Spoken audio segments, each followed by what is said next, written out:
South Carolina's horror: a man fired a rifle at a black neighbor just to scare him, and he was sentenced to 9 years in federal prison. The case, involving Jonathan Andrew Felkel, 34, of Columbia, highlighted how a hate-motivated threat of violence can comment. It finally brought a federal judge to hand down a harsh sentence. Felkel closed the case in March by pleading guilty to violating the housing rights of the victim, Jarvis McKenzie, a black man living in the same neighborhood. The court documents show he deliberately targeted McKenzie because he was black, wanting to drive him away from the Spring Valley area. He said he had no evidence that McKenzie was a criminal, he only knew him by his race. That admission pinpointed the racially motivated nature of the assault and led to a federal hate crime charge. On July 17, 2025, prosecutors alleged that Felkel drove through the neighborhood and fired a Remington Model 7400 semi-automatic rifle into the air. He shouted a racial slur at McKenzie, who stood at the entrance waiting for a ride to work. According to investigators, Felkel then told law enforcement officers that he had looked for black people to shoot that morning.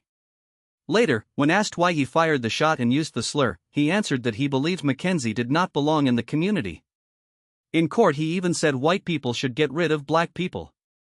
These statements, the prosecutors say, are evidence of a broader hate-driven motive. Judge Mary Geiger Lewis, in Federal District Court in Columbia, sentenced Felkel to 9 years in federal prison. She noted that hate crimes do more than simply harm the individual, they undermine community safety and trust. Harmeet K. Dillon, Assistant Attorney General for the department's Civil Rights Division, said the Justice Department will keep prosecuting cases like this to help restore confidence. The case also came as the department continues to target hate crime investigations in a climate where many fear that such efforts can be politicized. Felkel's sentencing affirms that the department will hold people accountable when race is used as a weapon.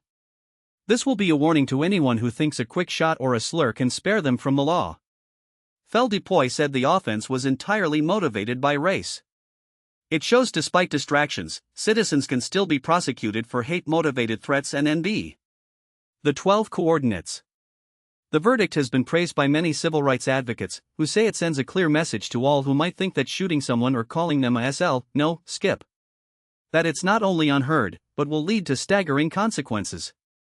It's a reminder that our communities are protected under federal law and it won't stand if we permit racial intimidation.